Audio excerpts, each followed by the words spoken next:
మడి అంటే ఏమిటి? పట్టు వస్త్రం మడి వస్త్రంగా ఎప్పుడు మారింది? ఏ వస్త్రాన్ని మడి వస్త్రంగా మనం అనుకోవాలి? పట్టు వస్త్రం నిజంగా మడి వస్త్రం అవుతుందా?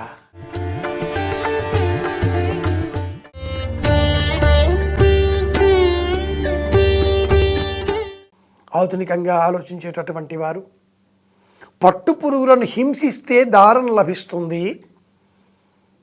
జీవహింస కారణంగా సజీవంగా ఉన్న ఆ పట్టుపురుగు డొక్కలో నుంచి వేడి వేడి నీళ్ళల్లో వేస్తే ఆ పట్టుపురుగు చచ్చిపోకుండా ఇంకా గిలగిలా కొట్టుకునే సమయంలో స్రవించిన ఆ స్రావంలోంచి వచ్చే ఆ దారం పట్టు దారం కాబట్టి జీవహింసతో కూడుకున్న ఈ పట్టు వస్త్రం మడి వస్త్రంగా ఎలా అవుతుందండి అని కూడా ప్రశ్నిస్తూ ఉంటారు. సనాతన ధర్మం అహింసా పరమో ధర్మ అని చెబుతూ ధర్మహింస అనేటటువంటి పదాన్ని కూడా మనకు తెలియజేసి ఉన్నది. అన్నింటినీ మనం అహింస అన్న పేరిట అలా ఉండాలి అనుకుంటే ఈ ప్రపంచమంతా పాములే ఉంటాయి, ఈ ప్రపంచమంతా దోవలే ఉంటాయి, ప్రపంచమంతా కప్పలే ఉంటాయి, ప్రపంచమంతా తాబేళ్లే ఉంటాయి, ప్రపంచమంతా నత్తలు అవే ఉంటాయి. ఎందుకిలా? నత్త, పాములు వీటిల్లో సంఖ్య ఎక్కువ, ఉత్పాదక శక్తి ఎక్కువ. జీవుడు అధఃపతనం చెందే కొలది సంఖ్య ప్రమాణం పెరుగుతూ ఉంటుంది. ఒక సమయంలో ప్రసవ సమయంలో ఒక్క ప్రాణి జన్మించడమే ఉత్తమ జననం. అలా జన్మించేటటువంటి సమయం మనిషి ఉత్తమ జీవం.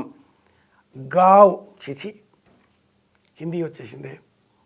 మనిషి ఉత్తమ జీవం, గోమాత ఉత్తమ జీవం.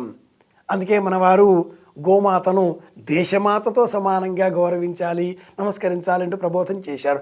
గావో భగో గావ ఇంద్రో మే అచ్చాత్ గావ సోమస్య ప్రథమస్య భక్ష.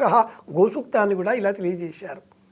అలాంటప్పుడు ఈ మడి వస్త్రం ఎలా ఏర్పడింది? పట్టు వస్త్రాన్ని మడి వస్త్రంగా మనం స్వీకరించవచ్చా? కార్పా సమేకరాత్రంచ షట్పటకం పాంచరాత్రకం. షట్పటకము పట్టుపురుగు.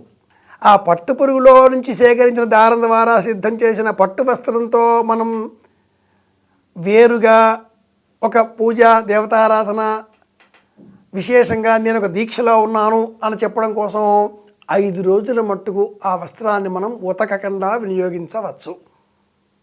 పట్టు వస్త్రానికి ఉండే ప్రమాణం ఆయుర్దాయం కాల ప్రమాణం 5 రోజులే, అంతేగాని జీవితాంతం అని కాదు.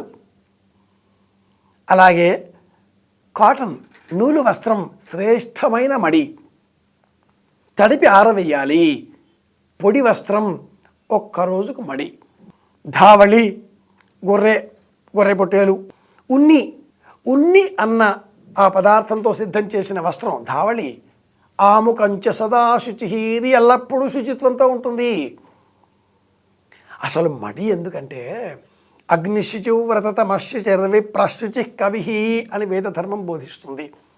నీవు శుచివి అంటూ లోకానికి చెప్పడం కోసం ఒక వస్త్రం ధరించాలి కదా, ఒక దీక్షలో ఉన్నావు లోకానికి చెప్పాలి కదా. అందుకోసమనే ఆ దీక్షా వస్త్రం పట్టు వస్త్రమైనప్పుడు 5 రోజుల వరకు ఆ వస్త్రం ధరించిన వారు యోగ్యులు, శుచిత్వంలో ఉన్నవారే అంటుంది వైదిక ధర్మం. అయితే ఇక్కడ ఒక నియమం ఉందండోయ్, అనేకులు మర్చిపోతున్నారు. ఆ పట్టు వస్త్రాన్ని ముడివేసే విధానం ఒకటి ఉంది.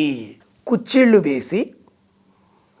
వేసిన దానిని 7 సార్లు దులిపిన అనంతరం మెలిపెట్టి ఆ వస్త్రాన్ని దర్భముడి వలె ఒకదానిలోంచి ఒకటి దూర్చి ఇలా చేస్తే అది పట్టు వస్త్రం అవుతుంది, లేకపోతే కాదు. అప్పుడు అది మడి వస్త్రం అవుతుంది, లేకపోతే కాదు. పట్టు వస్త్రం మడి అవుతుందా? ఇదిగో ఇలా చేస్తేనే మడి అవుతుంది. దాన్ని చిలక్కొయ్యకో మేకకో అలా బిగించి మళ్ళీ వినియోగిద్దాం అనుకున్నప్పుడు తీసి ముడి తిప్పి మళ్ళీ 7 సార్లు దులపాలి. అయితేనే ఆ వస్త్రానికి ధారణ యోగ్యత లభిస్తుంది. ఇది శాస్త్రం. ఆచారకాండను అనుసరించి శాస్త్ర ప్రకారంగా జీవితాన్ని మార్చుకుందాం. సనాతన ధర్మాన్ని అనుసరిద్దాం. అందరి క్షేమాన్ని కోరుదాం. మళ్ళీ కలుసుకుందాం.